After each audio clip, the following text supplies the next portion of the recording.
सुबह सूरज उगता है, शाम में ढलता है। सुबह से लेकर शाम की दूरी ये तय करती है कि सूरज कितना चला, कितना तपा। बशर्ते कोई सम्मान नहीं होता कि हम अंततः सूरज को सम्मानित कर सकें, किसी रत्न से या किसी पदक से। खैर छोड़िए सूरज को, हम इंसानों में ऐसा होता है।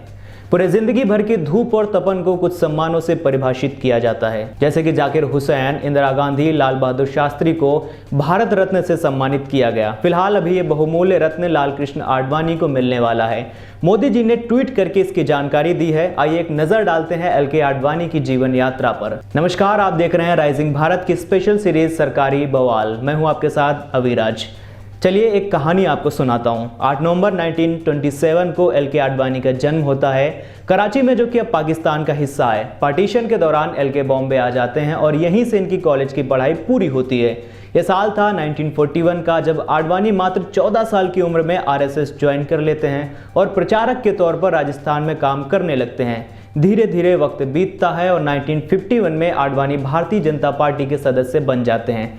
तब से लेकर आज तक का ये सिलसिला है। आइए कुछ आडवाणी द्वारा उठाए गए अहम कदमों पर नजर डालते हैं। ये बात है 11 नवंबर 1995 को मुंबई के शिवाजी पार्क में बीजेपी ने एक बहुत बड़ी रैली का आयोजन किया था। पार्टी अध्यक्ष एल के आडवाणी उस रैली को संबोधित कर रहे थे। अचानक उन्होंने घोषणा की कि अगले चुनाव में अटल बिहारी वाजपेयी पार्टी के प्रधानमंत्री उम्मीदवार होंगे। हालांकि पार्टी के कार्यकर्ता और आरएसएस का नेतृत्व आडवाणी के मुख से इन शब्दों की उम्मीद नहीं कर रहा था। ये ऐलान उस समय एल के ने किया था जब हर जगह यही कयास लगाए जा रहे थे कि स्वयं लाल कृष्ण आडवाणी बीजेपी के प्रधानमंत्री उम्मीदवार होंगे। बाद में आडवाणी ने अपनी आत्मकथा माई कंट्री माई पीपल में लिखा, मैंने जो कुछ भी किया वो एक त्याग नहीं था। मैं क्या सही है, देश और पार्टी के लिए क्या बेहतर है, इस तर्कसंगत आकलन के बाद इस नतीजे पर पहुंचा था।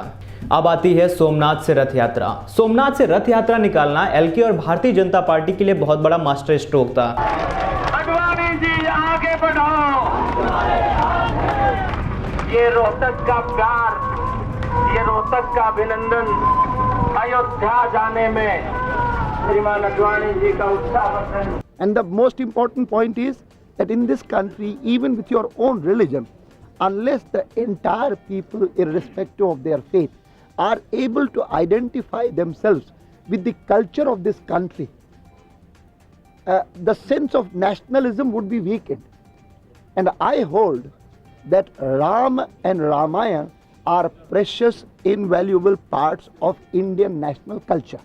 सन 1970 में आडवाणी राज्यसभा के सदस्य बने। 19 वर्ष बाद यानी नवंबर 1989 में वो पहली बार लोकसभा का चुनाव जीत कर आए। सन 1984 के चुनाव में बीजेपी की बुरी तरह से पराजित होने के बाद सन 1986 में उन्हें पार्टी में जान फूंकने और उसकी मुख्य विचारधारा को मजबूत करने की जिम्मेदारी दी गई।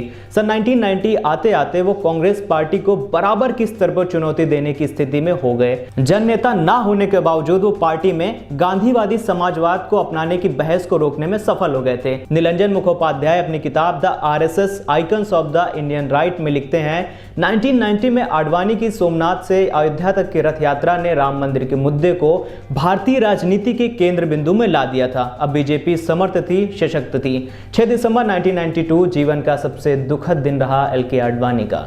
जब अयोध्या में बाबरी मस्जिद गिराई गई तो आडवाणी वहां मौजूद थे।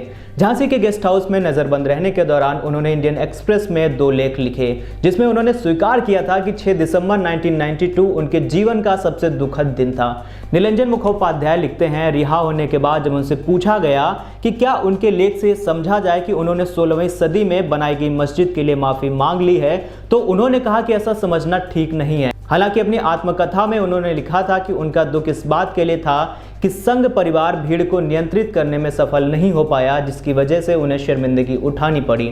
लेकिन आडवाणी का शुरू किया आंदोलन 2024 में राम मंदिर में प्राण प्रतिष्ठा समारोह के साथ एक मुकाम तक पहुंच गया। हालांकि 22 जनवरी 2024 को हुए आयोजन में खुद आडवाणी शरीक नहीं हो सके। सन 2005 के बाद से आडवाणी नागपुर से आने वाले उन संकेतों को पढ़ने में विफल रहे, जिनमें बार बार कहा जा रहा था कि अब उनके सक्रिय राजनीति से हटने का समय आ गया है। जब 2013 की एक दोपहर गोवा के पार्टी सम्मेलन में नरेंद्र मोदी को पार्टी का प्रधानमंत्री उम्मीदवार घोषित कर दिया गया, उस समय उनका दुख बांटने वाला कोई नहीं था। ये उन नेताओं की तरफ से उन्हें एक दुखद जवाबी उपहार था, जिसकी पूरी जमात उनके संरक्षण में पली और बढ़ी हुई थी।